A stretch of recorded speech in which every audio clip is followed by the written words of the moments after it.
Assalamualaikum warahmatullahi wabarakatuh. Perkenalkan, nama saya Muhammad Dafiandiskullah. Saya itu adalah mahasiswa dari Universitas Terbuka. Prodi saya Sistem Informasi. Sekarang saya ada di semester 3. Saya dari OP BJJ Bandung. Dan untuk NIM saya itu 051451821. Tujuan saya membuat video ini adalah untuk mempraktikkan tugas 1 mata kuliah struktur data, yang mana di dalam tugas 1 ini kita akan diberikan soal untuk kita selesaikan. Langsung kita ke soalnya saja. Nah, untuk soalnya sendiri kita diberikan 5 soal di tugas 1 ini, yang mana harus kita selesaikan dengan bahasa pemrograman Java. Di sini saya menggunakan tools yaitu IntelliJ IDEA, yang mana kalau rekan-rekan ingin menggunakan tools lain, rekan-rekan mungkin bisa menggunakan seperti Apache NetBeans yang sesuai dengan Tuton, ataupun rekan-rekan bisa juga menggunakan Visual Studio Code. Nah, kita langsung saja ke soalnya. Untuk soal 1 sendiri, kita diminta untuk mendeklarasikan sebuah variabel dengan tipe data integer yang bernama nilai. Jadi kita diminta untuk membuat satu variabel dengan tipe data integer yang bernama nilai.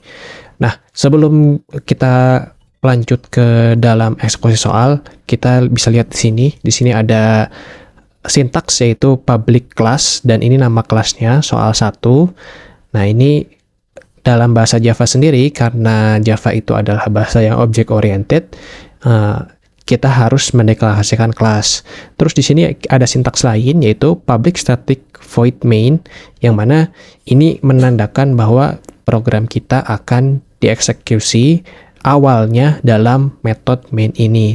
Jika metode main ini kita tidak deklarasikan, maka program yang akan kita kerjakan tidak akan berjalan dengan semestinya, karena semua pintu masuk program itu ada di metode ini atau metode main. Oke, kita ke soal 1 saja, yang mana soal 1 itu kita diminta untuk mendeklarasikan sebuah variabel dengan tipe integer dan namanya nilai. Nah, karena di sini tidak ada aturan berapa value yang harus diassign ke dalam nilai, saya akan mengassign value 10 saja. Lalu di sini kita bisa menggunakan sintaks system system.out.println untuk menampilkan nilai ini di dalam konsol. Kita akan masukkan dulu nilai.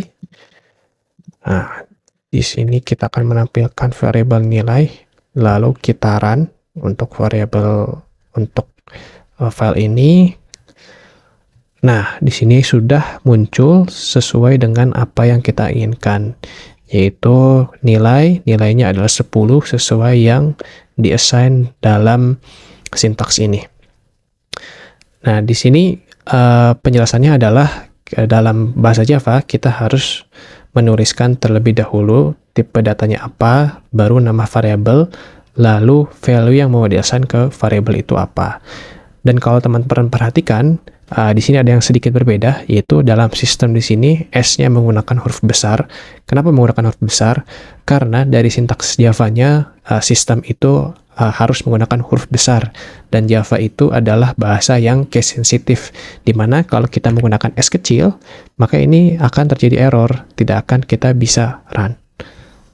Nah, akan terjadi error karena Java itu case sensitif. Jadi kita harus menggunakan huruf besar untuk menampilkan dengan benar.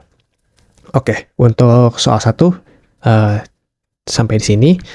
Kita lanjut untuk ke soal 2. Nah, soal 2 sendiri kita diminta untuk mendeklarasikan variabel dengan tipe data string yang bernama kata, dan value dari variabel kata ini adalah struktur.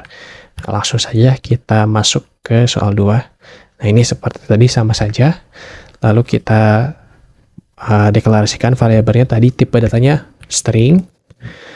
Lalu nama variabelnya adalah kata. Lalu isi dari kata ini adalah struktur. Jangan lupa untuk tik 2 titik koma, karena Java itu memerlukan titik koma setiap di akhir sintaksnya. Nah, ini adalah tipe variabel dengan tipe data string dan value-nya berisi struktur. Dan sekarang kita akan print untuk variabel kata ini dengan sintaks yang sama, system.out print line. Lalu kita akan tambahkan dulu keterangan, lalu kita akan menambahkan variabel kata tersebut. Nah, kita akan run. Nah, di sini sudah muncul untuk yang kita print di sini, kata dan isinya adalah struktur. Nah, untuk soal 2 seperti itu. Kita akan lanjut ke soal 3. Nah, di soal 3 kita akan bermain dengan tipe data yaitu array. Yang mana array ini adalah array of integer yang value-nya berisi angka 12, 10, dan 40. Nah, kita akan langsung kerjakan saja untuk soal 3 ini. Oke, di sini kita akan mengerjakan 3. Untuk soal 3 ini kita akan mendeklarasikan variabel array. Array-nya adalah array 1 dimensi. Berarti kita akan menambahkan kurung dan nama dari array itu adalah array 1.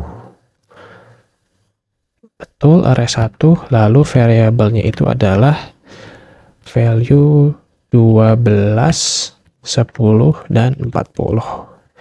Lalu di sini kita akan menampilkan variabel tersebut. Nah, kita akan menambahkan keterangan array index ke 0. Array 1 indeks ke 0. Nah, di sini kenapa kita mulai dari indeks ke 0? Karena array itu dimulainya dari indeks ke 0. Walaupun di sini kita lihat ada punya 3 value, tapi secara pembacaan itu adalah ini indeks 0, yang 12 ini adalah indeks 1, dan ini adalah indeks kedua. Jadi kita akan panggil indeks 0-nya di sini. Oke.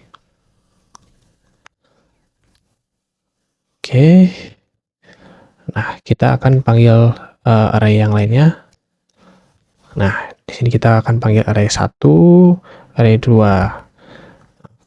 Lalu kita akan run.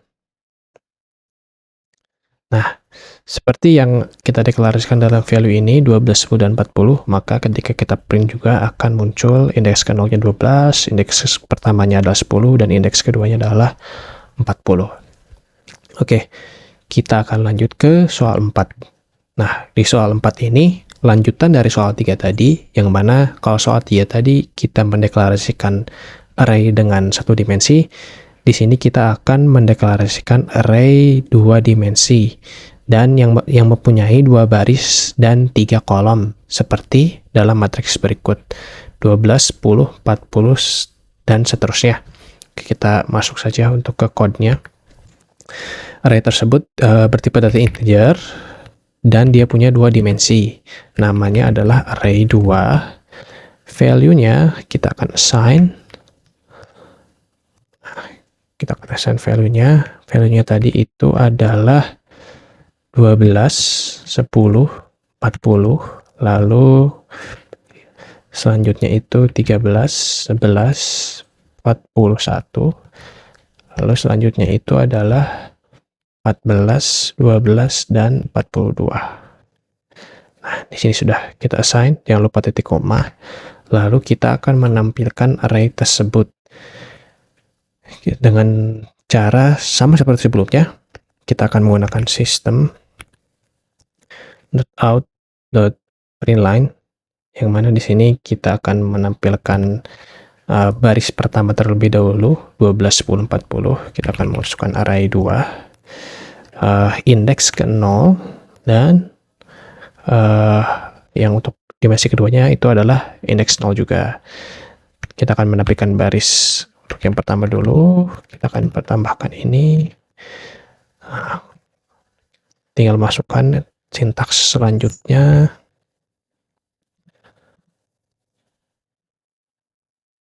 Nah, ini untuk menampilkan baris pertama. Selanjutnya kita akan menampilkan 13, 11, dan 41, lalu 14, 12, dan 42.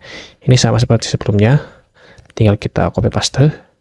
Terus, karena ini barisnya ini adalah yang kedua, maka kita harus rubah ininya jadi indeks 1. Dan yang ini kita akan rubah dimensinya yang pertama dari indeks 2. Kita akan run. Nah, ini sudah muncul untuk hasilnya sama seperti yang diinginkan di dalam soal. Lalu, selain dengan menggunakan cara manual seperti ini, kita juga bisa menggunakan looping untuk menampilkan array ini. Kita akan tambahkan enter terlebih dahulu. Nah, kita bisa tambahkan ini kosong saja, itu berarti kita akan menambahkan enter. Sekarang kita akan menggunakan looping. Use looping to show the array as matrix. Nah, di sini untuk looping kita akan melakukan for, lalu int sama dengan 0, dan di mana, nah ini titik koma dulu, terus i-nya itu kita akan masukkan dulu sini, i itu array2.length, yang mana berarti ini i plus. Nah, di sini artinya itu adalah kita akan membuat suatu variabel bernama i, yang mana variabel i ini akan digunakan untuk menggantikan indeks yang awal ini. Lalu di sini di bagian kedua itu adalah i harus lebih kecil daripada array 2 length, yang mana berarti i harus lebih kecil daripada panjangnya array 2. Lalu kita akan membuat setiap looping, i ini akan ditambahkan dengan 1. Karena array ini 2 dimensi, maka kita harus menggunakan looping satu lagi. Kita akan buat satu lagi. Int j sama dengan 0. J lebih kecil daripada array 2. Nah, kita masukkan i di sini karena ini berarti kita meng-looping untuk value di dalam dimensi keduanya. Berarti masukkan i-nya lalu j plus. Nah, ini pengertiannya sama seperti yang sebelumnya, cuma di sini bedanya itu kita menggunakan dimensi kedua, yang mana itu ditandai dengan array2.i. Lalu kita akan membuat variabel j, yang mana setiap for variabel j akan ditambahkan 1. Lalu kita akan tambahkan system.out.println untuk menampilkan, berarti kita akan memakai array 2, yang mana dimensi pertamanya kita akan memakai variabel i, dan dimensi keduanya kita akan menambahkan variabel j. Kita akan tambahkan sedikit spasi agar lebih enak dilihat. Lalu untuk menambahkan space enter di setiap ngeprint array ini, kita akan menambahkan system.out.println. Nah, ini untuk menambahkan enter di setiap looping. Kita akan run. Nah, ini hasilnya seperti ini. Ini terjadi, kenapa ini seperti ini? Menjadi tidak sama yang seperti ini karena kita harus menggunakan print biasa di sini. Print biasa di sini digunakan kalau print line itu akan menambahkan enter setiap kita panggil, sementara kalau print tidak akan menambahkan enter. Nah, kita akan coba run kembali. Nah, apa yang ditampilkan dengan menggunakan sintaks ini, kita bisa juga tampilkan dengan sintaks ini. Nah, seperti itu. Nah, sintaks looping ini digunakan ketika array ini mempunyai banyak elemen di dalamnya.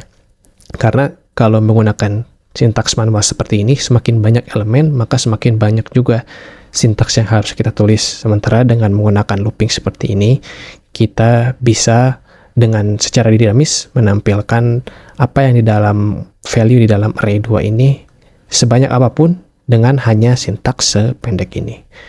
Seperti itu. Kita akan lanjut ke soal nomor 5.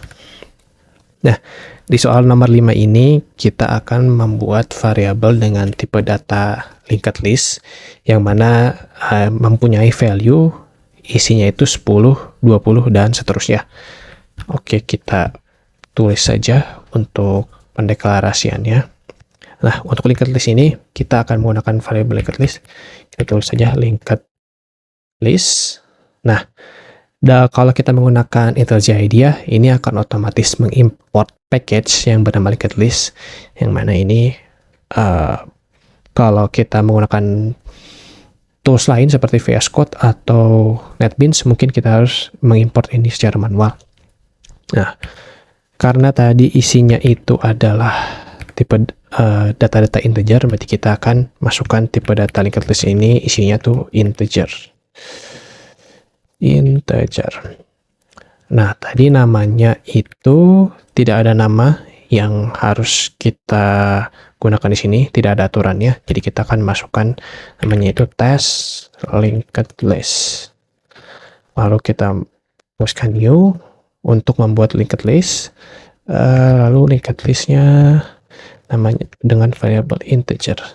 Nah, di sini kita sudah berhasil membuat deklarasi variabel yang bernama test linked list dengan tipe data linked list yang berisi integer. Lalu kita akan menambahkan value dari 10 sampai 50 untuk variabel ini. Kita akan tambahkan test linked list. Menambahkannya dengan kita menggunakan metode add.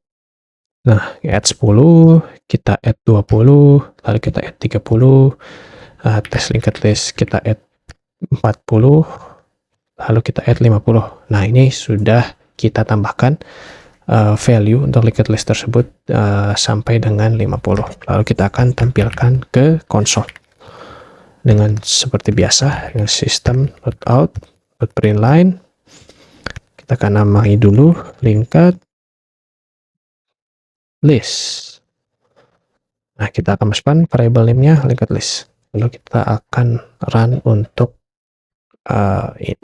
file ini. Nah, di sini sudah ada di konsol linked list dengan isi yang sesuai dengan apa yang diminta oleh soal, yaitu value-nya 10, 20, 30, 40, dan 50.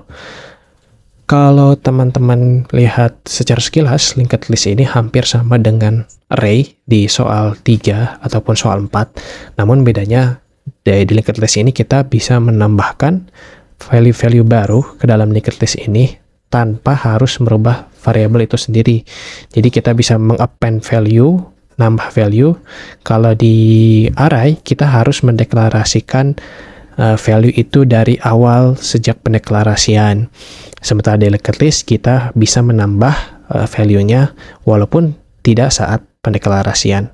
Kalau di array kita tidak bisa. Jadi ini sudah baku dan tidak bisa dirubah. Kalau di sini bisa ditambahkan value baru. Nah, saya rasa dari 5 soal ini sudah selesai kita kerjakan semuanya. Cukup sekian dari saya, mungkin seperti itu. Terima kasih atas perhatiannya. Semoga apa yang saya jelaskan bisa dipahami oleh rekan-rekan semua dengan jelas. Saya akhiri. Assalamualaikum warahmatullahi wabarakatuh.